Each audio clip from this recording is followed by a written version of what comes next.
ये DWC pipe को घुसाने का तरीका, रबड़ लगा रहे हैं।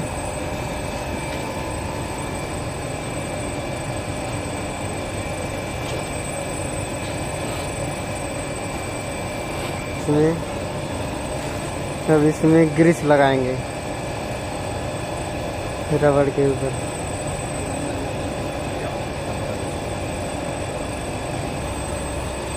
इसे अच्छी तरह लगा लेंगे ग्रीस। फिर इसको घुसाएंगे सेंटर मिला के।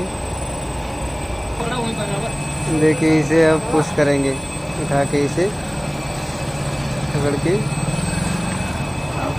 ठंडी के समय है, थोड़ा सा वार्सल टाइट होता है तो ये समय। देखिए ये अच्छी तरह से अब सेट हो गया है, बिल्कुल बढ़िया तरीके से।